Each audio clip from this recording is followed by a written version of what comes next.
Minha gente, a respeito de educação, a gente tinha falado anteriormente sobre a nova EBD, a EBD de sempre. Pegamos algumas coisas e vou pegar algumas coisas aqui do livro Teologia da Educação Cristã, das edições Vida Nova, do Lawrence Richard. E para a gente trabalhar a educação cristã, a gente vai ter algumas considerações, e dentre elas a teológica, obviamente. E em relação à questão teológica, é claro que assim, eu vou passar panoramicamente, que não tem como, né, eu compartilhar com vocês um livro inteiro, mas panoramicamente, tem nas considerações teológicas, tem dois tópicos: o A, entendendo a igreja, e o B, implicações para a educação cristã. Em relação ao que é a igreja, começa assim: onde devemos começar nossas reflexões sobre a educação cristã? O ponto crucial são nossas predisposições. O que para nós significa ser cristão? Crer em certas coisas, ter certos valores morais, comportar-se de certa maneira, ou há algo além disso, alguma essência que defina o que nós somos? Para mim, o ponto de partida está nestas palavras de Jesus: eu vim para que tenham vida e a tenham em abundância. João 10:10. E aí o Richard chega a falar aqui: vida e morte são temas básicos na Bíblia, desde a primeira advertência que Deus fez a Adão: no dia em que dela comeres certamente morrerás, Gênesis 2, versículo 17, até o último convite para receber de graça a água da vida, Apocalipse 22, 17. A morte e a vida aparecem sempre lado a lado, como realidades que devemos experimentar aqui e agora e que transcendem o tempo. Será de bom proveito pesquisar estes conceitos, como eles se desenvolvem nas Escrituras. E aí ele vai falando, né, sobre a vida em si, e vai falando sobre a morte também, e fechando, ele diz, né, que o Evangelho é a proclamação da vida, afirmando que, pela atuação do próprio Deus, pessoas mortas no pecado recebem vida em Cristo. Morte e vida definem a Igreja de Cristo e seu povo. A posse da vida distingue um cristão de todas as outras pessoas. Este forma com seus iguais uma comunidade que tem a vida divina, diferenciando a Igreja de todas as instituições humanas. Entender nossa fé como vida nos dá a chave para desenvolvermos uma educação cristã clara e teologicamente sadia. Então, não sei se dá para observar que assim, a questão principal não reside numa lista do que deve ser feito ou não deve ser feito, mas quem somos e o que recebemos para nos tornarmos quem somos. E eu não sei se dá para perceber que a gente não pensa muito nisso. A gente pensa mais na lista: não pode beber cachaça, mas um vinhozinho no Natal, entende? Agora cachaça não, cachaça é do Satanás. Então, aí, por exemplo, a gente não pode ouvir determinada música, não pode ler determinado livro, não pode ver determinado filme, não pode praticar determinado esporte, não pode vestir determinada roupa. Aí vai depender de cada denominação, certo? Eu conheço situações em que o homem não pode ter bigode e nem pode usar calça jeans. Então, só para ter mais ou menos uma ideia, tem situações em que a mulher não pode raspar o sovaco. Então, ou seja, aí nessa série de regras, às vezes o indivíduo pensa: ser crente é isso aqui. Só que a questão é a seguinte: o cristão, ele é portador da vida de Deus. Então, ele, ao contrário das outras pessoas que não receberam essa vida, pelo fato de ele ter recebido essa vida, ele vive uma nova forma, né? Ele tem uma nova experiência, ele tem aquilo que a Bíblia chama de novidade de vida. Então, ele não vai fazer ou deixar de fazer por causa da regra da igreja, mas a regra da igreja, ela é meio que um modo de dizer para as outras pessoas: olha, nós não participamos da vida do mundo, nós participamos da vida de Deus. O problema é que a gente acaba criando o homem para o sábado, em vez do sábado para o homem. E aí corre-se o risco de fazermos uma educação religiosa ou uma educação cristã que não está voltada para ensinar o cristão a viver a vida eterna, mas que está pautada para a manutenção dos sistemas, para a manutenção das estruturas, para a manutenção de uma cultura naquela igreja local, que na prática muitas vezes é o que acontece, porque a gente vê todo mundo dentro de um ritual, mas assim, o jeito de viver é praticamente igualzinho do que acontece lá fora, só que a gente usa os verbetes. Então a gente fala coisas como abençoado, a gente fala coisas como a gente fala coisas como assim, a gente usa palavras que as outras pessoas não usam, a gente canta sobre Shekinah, a gente faz essas coisas assim, mas às vezes quando a gente vai ver, a gente está do mesmo jeito, certo? Então, a respeito desse assunto, deixa eu ver, surgiu até uma pergunta aqui, enfim, beber vinho é pecado? Aí eu posso arrumar um problema com o pastor da pessoa, né? Mas assim, a respeito desse assunto, eu vejo que a Bíblia mesmo, ela não chega a dizer o seguinte: olha, você não pode, mas a Bíblia condena a embriaguez e fala que o vinho é escarnecedor.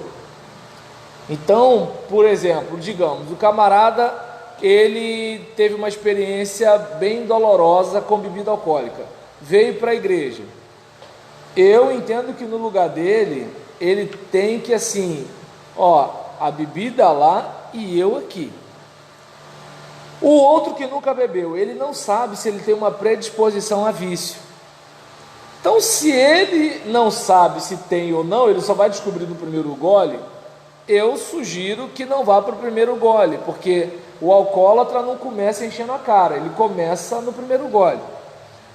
Aí alguém vai dizer: pô, mas o cara vai para o inferno porque fez isso? Eu não vou dizer isso, porque no Novo Testamento o pessoal bebia, né? E o próprio Paulo, escrevendo a Timóteo, ele fala que o pastor não deve ser dado a vinho, ou seja, não deve ser amigo de vinho, não deve ficar ao lado do vinho.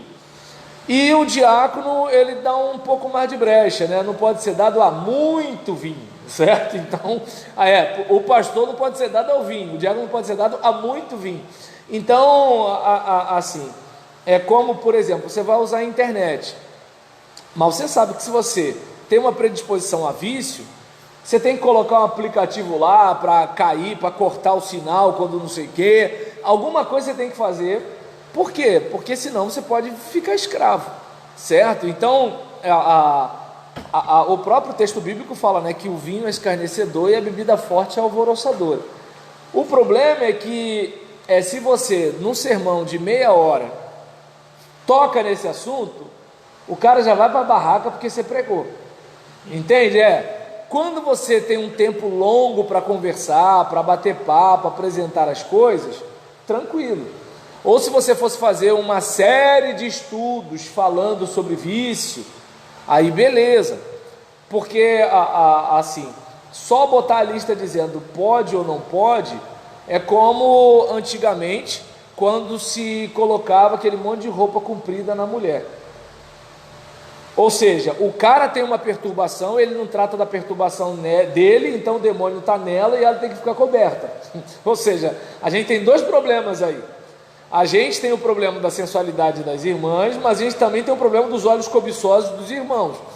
E aí o que acontece? A gente só vai tratar cobrindo as irmãs, a gente não vai fazer algum tipo de trabalho para desintoxicar esse camarada que está erotizado, bombardeado todo dia, vendo pessoas como objeto? Então, observa bem, assim, só chegar e botar a regra da roupa parece que resolve, mas não resolve, porque, com todo respeito aos irmãos e às irmãs, mas na minha psicologia popular, daquela que a gente não aprendeu na academia, Mas parece, né? Não fiz pesquisa de campo, não li Freud, não fiz nada disso, mas parece que o homem gosta de olhar e a mulher gosta de mostrar. O problema é que às vezes o homem olha para onde não deve e a mulher mostra para quem não deve. Esse é o problema.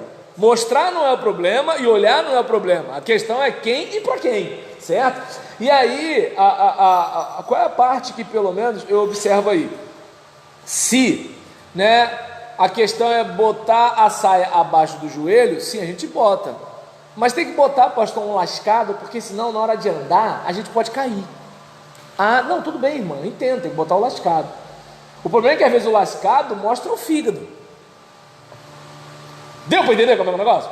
Aí, por exemplo, eu sou de um tempo que as igrejas batistas, Natália, proibiam que as irmãs botassem calça comprida. E era interessante que a minha esposa trabalhava numa drogaria, e nessa drogaria não podia usar saia, era só calça comprida. Aí a minha esposa, ela vinha do culto, um diácono pegava uma cadeira, botava para ela lá fora, ela sentava no pátio da igreja de lá de fora, para assistir o culto. E aí eu perguntava, na sessão inclusive, o seguinte: se usar calça é pecado, por que pode lá fora? E se não é pecado, por que não pode aqui dentro? Tá dando para entender? E aí o que acontece? Nesse mesmo período, a Natália é nova, talvez ela não lembre, né? O Gabriel, não sei se é velho, mas parece que é novo, mas tirando eles dois, que eu tenho a dúvida, Robson, Jurandir e Célia deve lembrar, tinha a coisa de mais ou menos uns 20 anos, tinha uma saia que ela parecia um pano de prato, que eu nem terminei de falar e já fez assim, já vi que o Satanás tentou aquela mente. Aí o que acontece? Aí a saia, ela era tipo uma toalha, um pano, né, e assim, e aí enrolava. Era só isso a saia, era um pano que enrolava. Exatamente, aquilo ali foi feito no ateliê do Satanás. E o que acontece? Além daquela saia ser daquele jeito, o tipo de tecido e o tamanho da saia, aquilo veio do... Não se entrega. Aí, gente, aquilo veio do fundo dos infernos. E aí eu ficava assim, meu Deus, por que isso pode e a calça da minha esposa não pode? Regra. Saia lápis, que vem afinilando assim Tá dando... Tá dando para entender? Não precisa pedir desculpa não, porque a gente pode não falar, mas todo mundo aqui sabe. Então o que acontece? Se abaixar, vai ver. Não, e o pior é que é o seguinte, gente, o pior é o seguinte, o pior é que assim, vamos e venhamos, quem se veste, está sendo inocente? Está dando para entender? Eu lembro que uma vez, eu tive uma reunião com diáconos, que assim, havia uma preocupação, né, sobre irmãs irem para a igreja com calça corsário. Aí eu falei o seguinte: olha, eu até implico com a calça corsário, mas eu vou falar aqui como homem. Eu implico com a calça corsário se a gente implicar com a mini saia, se a gente implicar com tomara que caia, se a gente implicar com frente única, se a gente implicar com decote e se a gente implicar com a calça da gangue. Hoje eu não sei se existe mais, mas essa daí eu não conheço não, é mesmo? Aí o que acontece? Se a gente implicar com isso, aí eu vou implicar com a calça corsário, aí eu vou implicar com a bermuda jeans, aí eu vou implicar. Mas agora, se a gente não implicar com isso, gente, se quiser, leva para a Assembleia, a gente discute, vota sobre a mesa, a data vênia, beleza, não tem problema. Mas agora, para entrar numa briga, eu quero entrar numa briga por uma coisa que assim, eu sei que é verdade, né? Aí foi onde eu falei, por exemplo, qual é, né, meninas, mil perdões pelo que eu vou falar aqui, mas a pergunta que eu fiz: qual é a irmã que vai usar a calça cavada? Aquela que parece que tomou uma tábua? Não é essa. Qual é a irmã que vai botar decote para ir para o culto? É aquela que tem busto de adolescente, de 13 anos, de 12 anos? Não. Está dando para entender? Qual é a irmã que vai botar mini saia? É aquela que a molecada do meu tempo chamava de saracura? Não. Ou seja, a pessoa que bota coisa que sensualiza, ela bota naquilo que ela sabe que ela leva vantagem. E se ela está fazendo isso, pelo amor de Deus, gente, qual é a mente dessa moça ou dessa senhora, né? Quando vai, porque assim, uma menina de 13 anos, gente, eu até entendo. A menina de 13 anos, ela quer por se autoafirmar como mulher e tudo tal. Agora a dona de 35 anos, com o marido do lado, entende? Aí se tu brigar, é isso aí, pastor, briga mesmo. Aí tu fala assim, não, tem que brigar contigo também, tá dando para entender? Pelo amor de Deus, tu tá entendendo? Então, aí o que acontece? Você olha para uma situação dessa e vê, vai ficar só na regra?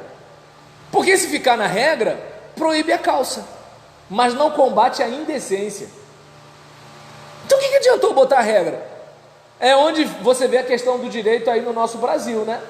Você tem a lei, mas aí tem a brecha, o Paranauê, Paranauê, Paraná. Aí o cara era culpado, o cara vira inocente, o cara que prendeu, agora o cara que prendeu que é culpado, e o outro que não sei o que lá, e aí você olha e fala assim, que país é esse, né? Eu estava pensando, se eu não fosse crente, eu ia escrever um artigo, né, com uma intertextualidade com duas músicas, de Renato Russo e de Caetano Veloso. Que país é esse? Isso aqui ou é um pouquinho de Brasil, entende? Então a gente, por exemplo, não sei se a pessoa que me perguntou sobre o vinho ainda está aqui, né? Mas assim, percebe como é que falar sim e não é algo tão simples?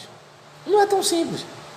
Porque você falou sim, a pessoa ouviu um negócio e aquilo que ela ouviu juntou com o que ela pensava e foi lá fazer. Mas agora, se você pensar em todos os desdobramentos, aí voltando para o que a gente falou aqui, a educação cristã, ela está ali para orientar o voo de quem recebeu essa nova vida. Não é uma coisa só para manutenção da igreja local, para a igreja, não. E quando eu estou falando igreja aqui, estou falando da instituição. Não é um negócio desse. A gente aqui está falando o seguinte, olha, agora que você é de Jesus, espera-se isso, espera-se aquilo. Ou seja, seus hormônios não se converteram, entende? A sua estrutura física, ela balança como a de todo mundo, entende? Você tem limitações, você vai ficar irado quando alguém falar um negócio para você, você pode se sentir atraído sexualmente se alguém fizer isso ou aquilo, você, por exemplo, pode ser inclinado a falar mal dos outros se alguém vier no seu ouvido contar um negócio, ou seja, você ainda é de carne e osso como todo mundo, mas em você há uma nova natureza que clama a Abba Pai. E a gente vai fazer de tudo para ajudar você a desenvolver essa nova natureza, de modo que ela esteja dominando a antiga natureza que não foi embora quando você se converteu. Agora, não sei se dá para perceber que boa parte da gente, né? Robson Leandro está dizendo que não pôde vir hoje, mas Robson, acompanha aí, tá legal? E até o final. No finalzinho você fala alguma coisa aí para não levar falta. Então, a Josi? Então, aí, mas se ela tiver internet, ela pode acompanhar também, né? Robson, fala para a Josi acompanhar aí, ou dizer que está aí presente para não levar falta. E então, a gente, por exemplo, olha para essas questões, olha a importância da educação cristã. O problema é que a educação cristã virou um cargo. E aí, junta tudo, né? O pastor, muitas vezes, ele não vai querer o educador ou a educadora, porque pode ficar aquele ciúme de competição. Em vez de assim, poxa, pensa nos valentes de Davi, os caras eram melhores do que ele, mas cara, estava do lado dele, olha que maravilha. Por exemplo, se eu tenho na minha igreja um cara que prega pra caramba, faz e acontece, mas esse cara é leal, que se é traíra, ele pode até não pregar nada, ele vai ser um perigo para o meu ministério. Deu para entender? Então, assim, às vezes por ciúme, por desconfiança, por medo, por insegurança, entende?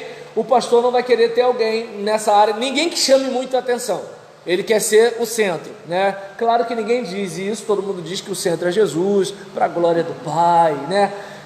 Assim, é aquilo que eu falei, gente, que Deus me ajude, mas eu estou numa fase da vida que eu só confio em Jesus, entende? Nem em mim eu confio, porque eu tô falando, até eu vacilo comigo, eu não confio em ninguém, estou falando, até eu vacilo comigo, o quê? Então, aí em relação, então eu estou nessa fase, eu espero que talvez um dia mude, algumas coisas fiquem diferentes, mas assim, achar, sabe, que quem está aí defendendo democracia está defendendo democracia, achar que a mídia que diz que é imparcial, entende? Não, porque eu estou fazendo isso pelo bem da igreja. Cara, faz pelo bem da igreja, não precisa fazer propaganda que tu está defendendo o bem da igreja, não vem com essa para cima de mim, entende? Não precisa, porque Deus, não filho, faz, porque se Deus está te usando, a gente vai discernir, não faz propaganda, joga o teu futebol, entende? Eu estou mais ou menos assim, claro que eu não falo isso, eu escuto como Maria e acolho no meu coração, só, mas agora, aquela coisa crédula, sabe, de, fulano está do lado do bem, então, que nem, por exemplo, aí você vê, pessoal, eu sou antirracista, levantou bandeira, botou slogan, aí eu já fico assim, entende?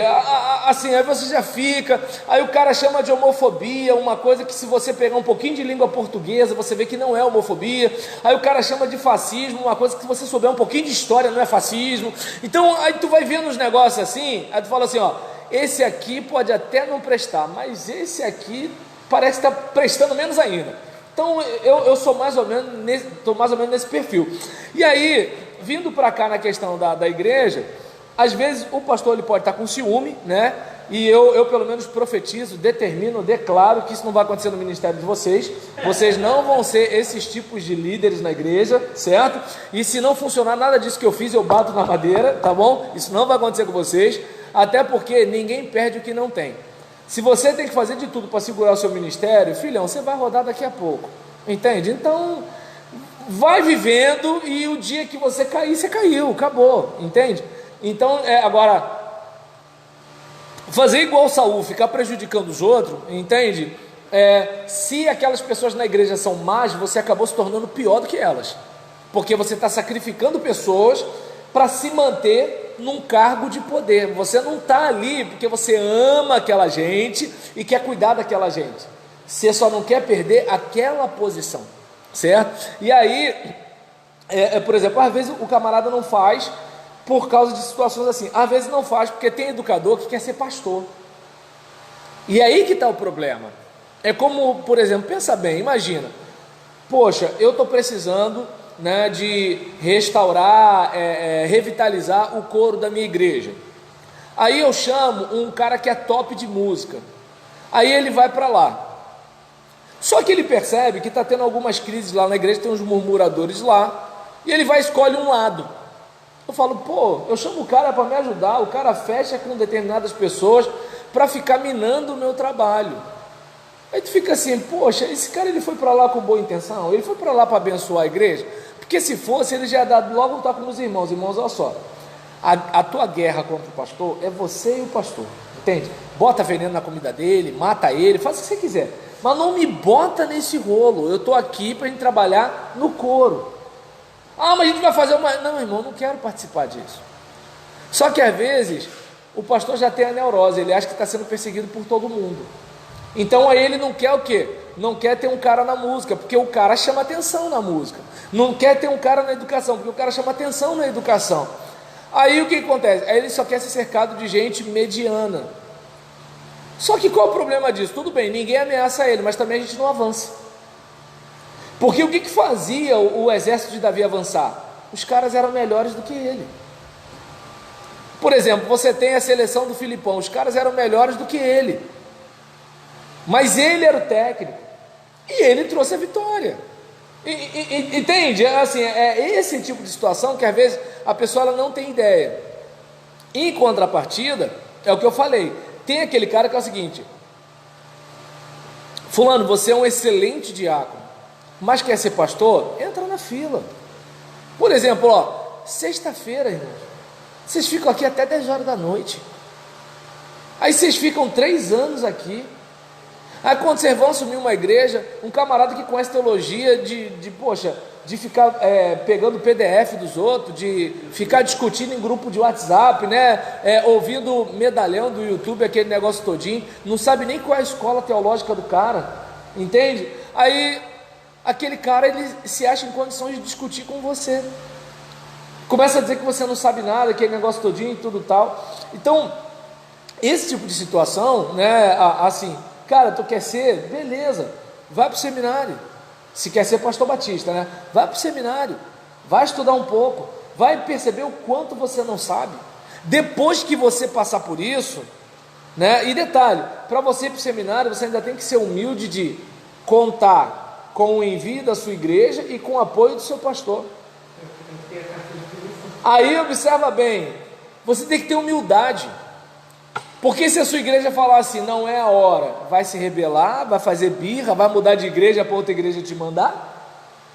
Ou você vai ficar sentado no banco e esperar a sua vez, Deus tocar no coração do pastor e Deus mover o coração da igreja? Aí vamos lá, a igreja apoia, mas o pastor entende que não é a hora.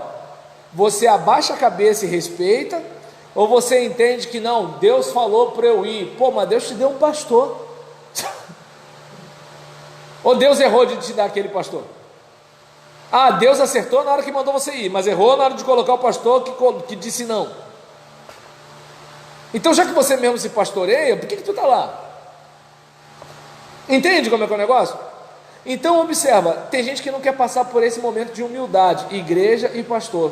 Quando chegar no seminário, de ficar lá, sabe, de repente escutar um pastor, um professor que é mais novo que você. Digamos que, poxa, imagina, você é um advogado e está escutando um bacharel em teologia falar de filosofia, quando você estudou filosofia lá, e de repente você foi um excelente aluno de filosofia, e o seu professor que foi bacharel em teologia foi um péssimo aluno de filosofia, e você tem que ter humildade para escutar o cara. Duas, para você não se queimar com o seminário, né? Porque se você for o sabe tudo, os alunos já vão começar a te olhar atravessado e os professores já vão ficar armados com você. Então olha quanta coisa o cara passa para chegar lá na frente e ser pastor de uma igreja. Aí observa bem, humildade, pastor, igreja, professor no seminário, né? E aí, por exemplo, depois de uma situação dessa, você terminou concílio. Às vezes o cara que vai te examinar sabe menos que você naquele assunto, mas ele, filhão, já está com a divisa, você ainda não. Você vai desbancar o cara no concílio, sendo você o candidato e ele o examinador? Entende? Porque aquele tiozinho ali de camisa de poliéster e calça de tergal, ele tem 30 anos de caminhada à frente de você. Tá dando para entender? Ou seja, você pode saber tudo de Paul Tillich, de Bultmann, de John Piper, de não sei quem, de fulano de tal, de Karl Barth, não sei quem, não sei o que lá, mas ele já expulsou não sei quantos demônios, ele já ajudou um monte de casal que teve problema no casamento, entende? Ele já fez um monte de coisa, você não sabe nem como se equilibrar para batizar alguém no batistério, entende como porque dependendo da situação tu vai junto. Então eu estou falando sério. Então o que acontece? É verdade. Aí por exemplo, observa bem, né, como é que são as coisas. Aí assim, você vai e respeita aquele cara que está te examinando. Depois disso, as exigências da ordem para você ser filiado, entende? Aí você vai pagar a sua anuidade. Pô, mas eu vou pagar anuidade para quê? Para você ter a carteirinha de pastor, que negócio é esse, tudo tal. Você vai lá, dança conforme a música. Aí vem a sucessão pastoral. Bem, quem vai escolher você como pastor é uma igreja. E qual é o critério que a igreja vai usar? Será que vai ser teológico? Todo mundo na igreja tem formação teológica para saber o teu nível? Não. Aí, por exemplo, geralmente as pessoas mais influentes da igreja, né, às vezes elas acham que elas sabem o que é melhor para a igreja. E aí você, por exemplo, vai pregar pensando no povo ou pensando em fazer média com aquela meia dúzia? Mas a igreja pequena também tem meia dúzia de 2, de 3, mas toda igreja tem suas meia dúzia. E o que acontece? Porque tem aquelas pessoas que elas acham o que é melhor para a igreja, como se assim, o restante da igreja é tudo um monte de criança incompetente, mas nós sabemos o que é melhor. Você, por exemplo, vai saber lidar com isso? Ou você vai agradar a meia dúzia e que se lasque o povo, ou você vai pregar para o povo e arrumar inimizade com a meia dúzia? Observa bem, olha o caminho que o cara passa. Aí, e detalhe, uma outra situação, ainda tem a tal da concorrência. Pastor, além de bacharel em teologia, você tem o quê? Ué, bacharel em teologia. Não, mas é porque o outro fala mandarim, o outro luta karatê, o outro sabe informática, o outro é web design, o outro é youtuber, entende? E o pastor é o quê? O bacharel em teologia. Mas não tem nem mestrado? Não, tem não. Aí o que acontece? Aí às vezes o pessoal não mede você pela sua vocação e pelo toque do Espírito. Não, mede você pela sua formação. Mede você, por exemplo, o pastor chegou aqui de bicicleta, eu trato de um jeito. Agora, chegou aqui com Sentra, eu trato de outro jeito. Então, aí você olha, por exemplo, você está pronto para lidar com isso? Você está pronto para, por exemplo, o pessoal tratar você de repente como um funcionário, até você virar patrimônio da igreja? Depois que você vira patrimônio da igreja, não tem nem sessão, cara. Tu fala, pula de um pessoal, o cara pula, entende? Mas você está chegando agora, e todo mundo ainda fala do pastor anterior. Mas porque o pastor Ambrósio não fazia assim. A Alessandra veio? Acho que sim, a caminhada estava perto. Né? Então, o que acontece? Tem como você verificar lá, Gabriel, se ela chegou? Porque eu ia fazer daquele jeito, né? Então, aí, em relação a esse caso, né, assim, você está pronto para, assim, o seu ego ser medido disso tudo, e você entrar naquele lugar, independentemente se você gostou do jeito que você foi recebido ou não, porque tem isso, às vezes, tá aí ou não? Chegou? Então tá. Aí, por exemplo, você foi bem recebido ou não, mas Deus quer você ali. Você tem uma boa remuneração ou não, mas Deus quer você ali. Tem gente que está infernizando a sua vida, a sucessão pastoral toda, mas Deus quer você ali. Então, ou seja, você está disposto a passar por isso tudo? Eu não, pastor. Então respeite seu pastor. Respeita, entende? Assim, respeita o cara, porque assim, a fila que ele andou, muita gente não quis andar, entende? Então, aí, por exemplo, você olha, né, para situações assim. Então, observa bem que é onde eu estou falando, a questão do educador, do ministro de música e do pastor.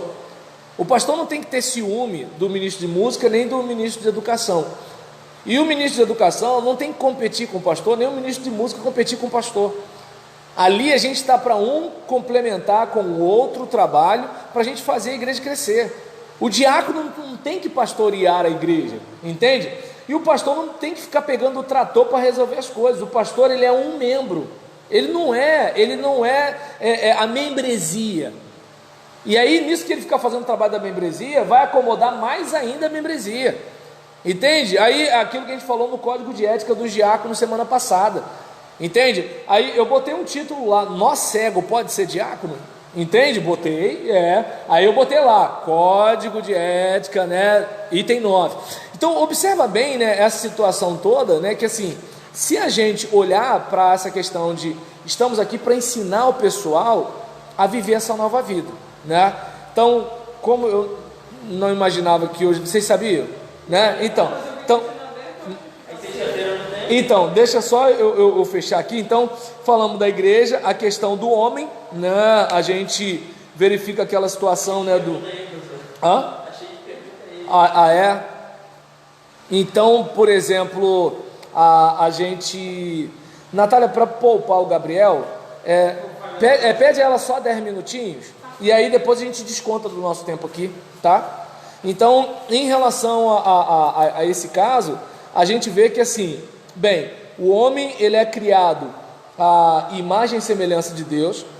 Essa imagem é devastada pelo pecado em decorrência da queda, e essa imagem é restaurada em Cristo mediante a nossa conversão. Além dessa situação, esse homem ele tem uma salvação individual, e a educação cristã ela nunca pode tratar somente da vida individual. Ela tem que se preocupar com os processos dentro do corpo que fomentam o crescimento individual e corpóreo em Cristo. Então, por exemplo, a educação ela vai focar o membro da igreja, mas vai focar a membresia. Vai focar aquele irmãozinho, mas vai focar o todo. onde a gente quer chegar como igreja.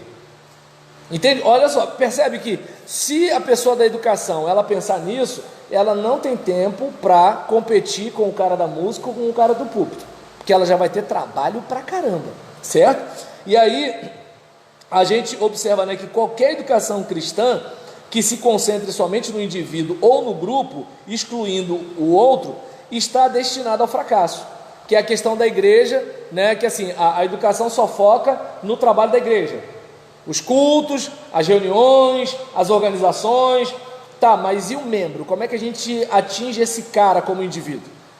A mulher que apanha do marido, o cara que está lutando contra o vício da cachaça, né?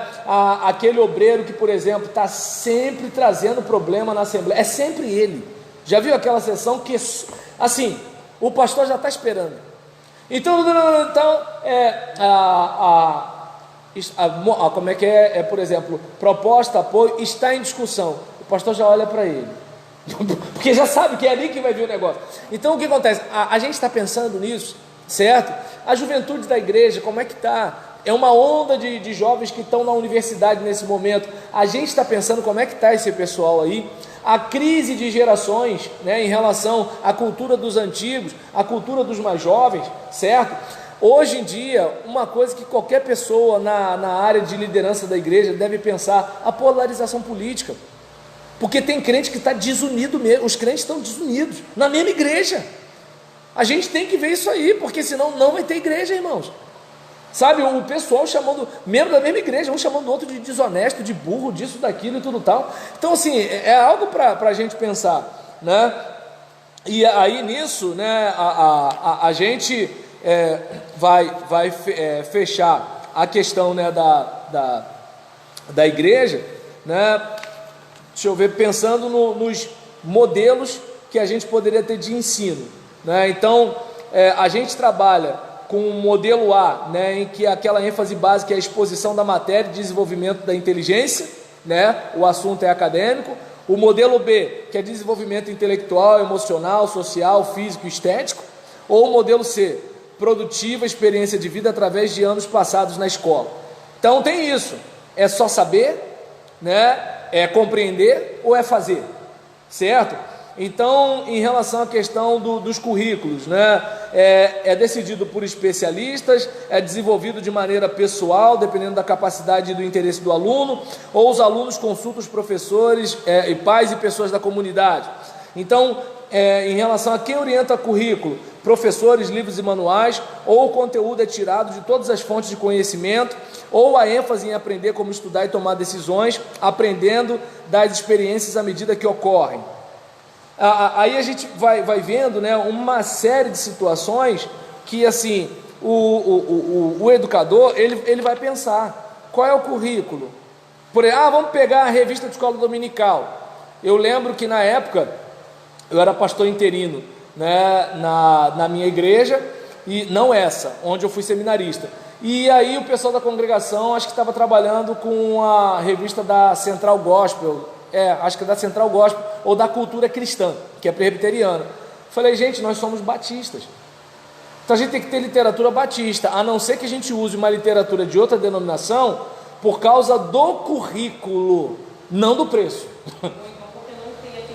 Isso, deu para entender? Agora, quando é uma salada de fruta, cada professor faz o que quer, não há um norte. Agora, qual é o problema? Às vezes há o norte, mas cada um quer fazer o que quer. Aí, navio que está cheio de comandante, velho, complica. Entende? Muito cacique para pouco índio, a gente chama de bagunça. Com todo respeito, onde tem muito cacique para pouco índio, com todo respeito, respeitosamente. Tá dando para... Então, aí você vê, né, que assim, eu aprendi na escolinha com a professora Sônia Marília, na minha 4ª série, que o que acontecia? O executivo, ele governa, ele executa, certo? O legislativo, ele cria a lei para quem executa, execute dentro da lei, certo? E o judiciário, ele julga para ver se a lei está sendo respeitada pelo executivo. Entende? Exatamente. O delegado, ele não é juiz, ele faz dentro da lei. Então, quem julga é o juiz. Mas o juiz não é culpado se a lei foi criada por um deputado que atrapalham o trabalho do delegado, entende? Então, observa bem, cada um no seu quadrado. Só que hoje, nem a água é inodora, incolor e insípida. Tudo que eu aprendi, entende? De primeira a quarta série, não existe mais, entende? Hoje a água tem cheiro, tem cor, entende? E tem gosto. Então, e o judiciário governa, os legislativos julga, e tá, é isso aí, entende? Não vou falar samba de crioulo doido, porque alguém pode me chamar de racista, e vai que de repente um louro dos olhos verdes me processa, né? Então, vamos lá para a gente fechar, Gabriel, o que você... Exatamente, ou seja... Qualquer gay pode falar que todo pastor é ladrão, que não dá nada. Mas agora, se um pastor disser que a Bíblia diz que é pecado... Pode cuspir na Bíblia. Exatamente. Pode fazer piada, pode fazer peça, fazer filme, zombar da fé dos outros. Isso pode, entende? Agora, se o cristão fizer a mesma coisa... Mas vamos lá. O que tem aí, Gabriel? O Gabriel falou pra gente que tem comentário. Depois do vinho, porque o vinho eu já falei. Pastor, a humildade, esse é do Marcos Vinícius. Pastor, a humildade. Ele está todo dia aqui em Anchieta, né? Pastor, a humildade não deveria ser condição do indivíduo e não um pressuposto para o candidato ao ministério pastoral? Pastor, a deficiência no crescimento espiritual, bíblico e doutrinário do aluno de teologia não pode gerar pastores sem a competência e habilidade para os desafios ministeriais? Sim, aí vamos lá. Com certeza a humildade, ela não tem a ver com ser pastor, tem a ver com ser cristão. E espera-se que o pastor seja crente antes de ser pastor. Mas aí tem uma outra situação, aí. Por exemplo, no nosso contexto batista, nem todo mundo é liderado do jeito que o Gabriel falou. Eu vou respeitar a autoridade do meu pastor. Não, eu estou aqui há 30 anos, meu pastor chegou semana passada. Às vezes o pastor fala assim, fulano não está apto ainda para ir para o seminário. Mas aí o fulano conversa com o tio, conversa com a mãe, membro fundador, fulano que é presidente do diácono, não sei o que lá, e tal, aí força a barra e o pessoal fica ali no pastor. E às vezes é o seguinte, ou o pastor arruma briga com todo mundo, ou o pastor cede. É algo que pode acontecer. Não estou dizendo que acontece, estou dizendo que é algo que pode acontecer. Aí às vezes um cara que não deveria ir, vai para o seminário. E o pastor, sabendo, porque já foi para o seminário, os obreiros não foram, mas ele foi. Ele sabe que é o seguinte, esse cara, entende? Aí tem uma situação desse tipo. Tem uma outra, né? O cara nem ovelha porque se fosse, ele não ia fazer politicagem. Ele ia esperar a hora certa. O pastor fala assim, cara, agora não é hora não. Mas daqui a 6 meses a gente conversa. De repente o pastor está até testando para ver se o camarada ele tem um coração quebrantado. Entende? Então, às vezes, essas coisas acontecem. Então, nem sempre o cara desqualificado, ele vai, né, do nada. Até porque é o seguinte, o pastor que, desqualificado, digamos assim, não estou falando do pastor que pecou. Pecar acontece, se der mole, qualquer um de nós vai para o saco. Mas, por exemplo, o cara desqualificado, assim, pecar é aquele caso assim, aconteceu um problema, você de repente acabou traindo sua mulher, se separou e tudo tal. Outra coisa é você, por exemplo, todo dia falar, vou lá fazer a visita à irmã fulana, entende? É outra situação, é diferente. Outra coisa é você ficar postando na rede social que agora você é feliz, é diferente, não sei se dá para perceber. Pecar a gente peca, infelizmente, acontece, certo? Então, vamos lá, o camarada, digamos assim, ele foi para o seminário porque uma igreja lhe recomendou. Ele lá passou... porque o seminário, com toda a malandragem dele, deixou ele passar. Ele é membro de uma igreja importante na associação, importante na convenção, ou de repente uma igreja que entendeu? Ajuda o seminário, ajuda a convenção, ajuda não sei o que lá, não sei o que. Não estou dizendo que acontece, estou dizendo que pode acontecer. Então o que acontece? Rola uns lances desses, o cara passa passou pela igreja, passou pelo pastor, passou pelo seminário, e aí vem o concílio. Quem vai espetar o cara naquela PIB não sei das quantas do pastor fulano de tal que botou a ovelha dele lá? Aí quando de repente o camarada começa a apertar o candidato, o pastor já engrossa a voz, bem meus irmãos, não estou dizendo que acontece, estou dizendo que pode acontecer. E aí o que acontece? Aí esse cara está numa sucessão pastoral. O profeta que chegou lá, pregou, largou o prego, entende? Disse, mandou o papo reto com todas as letras. A gente não quer esse cara não, porque ele não cabe no nosso perfil. Mas esse aí do malandramente, o que aconteceu? Conquistou a liderança, conquistou as velhinhas, conquistou as crianças, os diáconos gostaram dele, entende? Aí o que acontece? Ele entrou e o outro não entrou. Quando está lá dentro, aí ele vai devagarzinho naquele papo de cerca Lourenço, comendo pelas beiradas, tal, frita um, bota o outro na geladeira, dá uma resistência aqui, pá. Não estou dizendo que acontece, estou dizendo que pode acontecer. E aí o que acontece? Aí rola um negócio desse, aí quando você vai ver, a igreja é de outra denominação, o estatuto já mudou, entende? Aí quando tu vai... tu não tem mais voz também, quando vai ver, acabou, tu já está até em outra igreja, tu não sabe. Então eu não sei se dá para perceber que é o seguinte, para cada Jacó há um Labão. Se a gente tem pastores desse jeito, esses pastores não vieram de Marte, eles foram fabricados no nosso ambiente.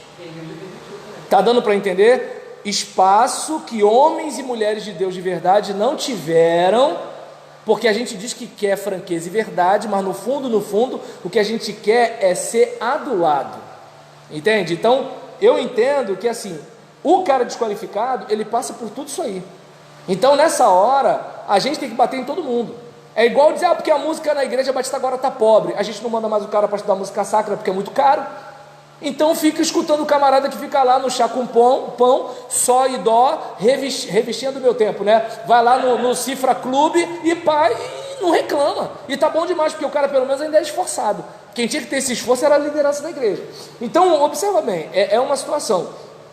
A humildade, como eu falei, é para o crente, não é para o pastor, é para o crente, certo? Mas agora é o seguinte, não é a igreja que reconhece o obreiro? Aí eu pergunto, a gente está escolhendo um homem de Deus ou um cara que é do nosso perfil? Nós somos chiques, nós somos importantes, então tem que ser um cara importante. E tem um cara que vai jogar para a galera. Mas por que vai jogar para a galera? Porque às vezes a realidade empurra o cara, ou seja, se eu não fizer isso eu não consigo nada. Entende? É como, por exemplo, imagina, a garota quer namorar você e você fala assim, olha, eu vou namorar você, mas se aparecer uma outra me dando bola, eu vou namorar outra também. Entende? Se você aceitar, eu namoro as duas. Ela não vai querer. Mas se ele falar assim, eu te darei o céu, meu bem, e o meu amor também. Aí ela, pronto, acabou, já foi pro saco. Então o que acontece, né? Você percebe como é que é o negócio? Então assim, a gente diz que quer a verdade, mas eu pelo menos, eu não pergunto a minha esposa o que ela achou da minha pregação. Não pergunto a ninguém. O pessoal dá palpite porque quer, eu não pergunto. Porque no fundo, assim, o que eu quero ouvir, sabe o que é? Que eu sou o máximo. Aí quando alguém fala assim, você falou 50 né, já leva pro coração. Entende? Então, assim, eu não sei se dá para perceber que assim, esses somos nós, né? Mas eu já disse, eu não disse que isso acontece. Eu falei que pode acontecer. Isso foi o que eu falei, né? Não, em Nárnia acontece, né? No Brasil eu não sei. Mais alguma coisa ou foi só isso? Não, foi só isso. Foi só isso? Então beleza, minha gente, vamos para o intervalo. Daqui a pouco a gente volta. Vou tentar ver se dá para a gente arrematar mais um pouco de educação e ir para o código de ética dos pastores, tá legal? Aí porque eu mandei dos diáconos e dos pastores para vocês, lembra? Não, a gente fechou, tá? Tá, aí o que vocês tiverem de apanhado enquanto o lanche já vai dando uma olhada, porque agora o bicho vai pegar pro nosso couro, entende? O pastor tá bem.